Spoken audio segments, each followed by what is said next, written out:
equipment, have my mobility, and I don't need to move at all. That's kind of what I look for.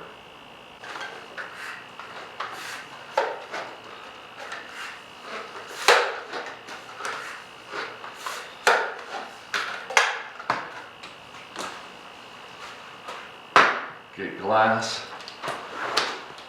or get your rifle system.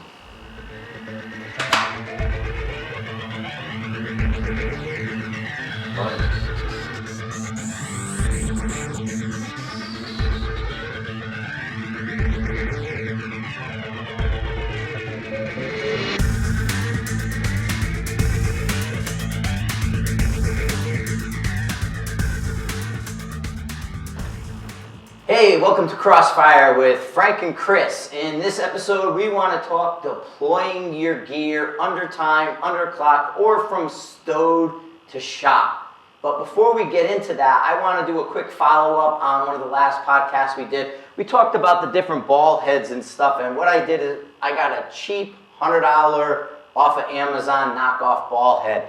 And what I did is I removed the top plate and grabbed an insert, a step-down insert for the .20, and all I did was pop that guy in there and lock this one down.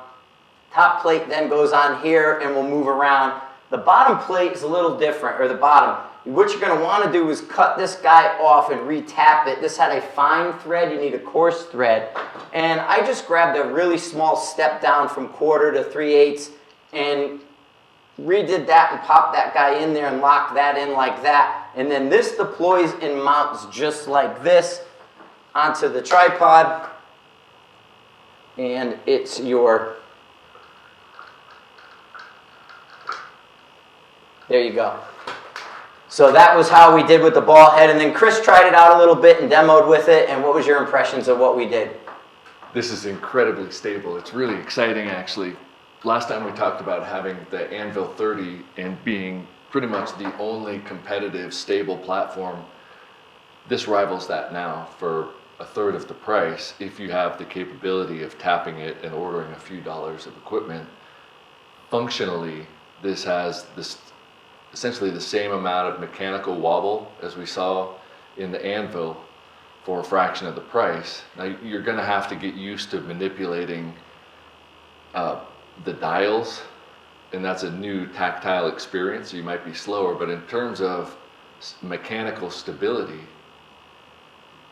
there's really no detectable difference between this and the Anvil 30. And you have to assemble it correctly, Loctite it, and put it together. Basically, you're taking apart, you're semi-destroying it a little bit by retapping it, you're putting it back together, put it back together with Loctite and as tight as you can, because any looseness you'll feel, or the rifle will exploit it. So that's definitely something you want to look at. But used it like that. We're going to go out and do a video on it with some different ones because guys are running with the idea. And so that'll be coming up down the road. There'll be some videos. But before then, we want to jump into deployment. And we have sort of two different methods of deployment. I have my Kafaru here that I carry at competitions and where I stow my tripod. And then I have my Vorn, which is more of a hunting pack that stows the rifle and deploys more of a parachute delivery. And Chris worked with both of them, and just talk about your philosophy in deploying your equipment under time, in the field, on the clock, however you want to look at that. Yeah, when I go out in any terrain, the purpose that I'm out there for might be different from yours, but you have to think about why you're there and what the time constraints might be. One of the constraints that I always find in the field is that you want to have at least one hand free when you're doing what you do. So if it requires that you have your tripod and your rifle in each hand, you've essentially rendered your arms useless. And in the field, you're going to want to have one of them. So that's one consideration. Can one of those pieces of equipment be stowed effectively so that you have a hand free, so that when you're running or if you trip, you're able to do something? If you need to grab something, you've got a hand free, because we rely on our hands a lot. The other one is time. Even though there's not a shot timer out in nature or in the real world, there is a shot timer. The shot timer is something else, has the power to move or get out of the way or make itself unavailable to take your shot at. And so the time that's required for you to get your equipment ready to shoot is of vital importance. You need to be able to access your equipment very quickly, effectively, have control and security of your equipment so that if you need something, you don't have to stop what you're doing, turn around, grab some stuff over here, put some stuff down over here. It needs to be accessible either on your body or touching your body close so that that free arm or both free arms are able to access what you need without moving if you don't have to move, because that's what cuts the time from impractical to practical. So when I look at equipment like this, it's can I access what I need in the certain time constraints without having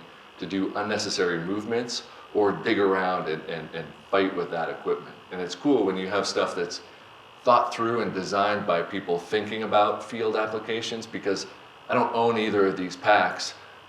They both function differently, yet they both were able to provide what I needed within my time constraints. So of the limited tests that we ran here today, both seemed perfectly effective and capable at doing something within the time constraints. The order in which you did it mattered too, like placing the rifle down. When you were holding the rifle, you had the rifle slung on the one, so you had to put the rifle down and then work your tripod, where with the Vorn, you were able to go right into your tripod, work the tripod, and then pull the rifle out, so the rifle was secured for him. But either way, you had to go with your hands and secure the rifle in some way to manipulate the tripod.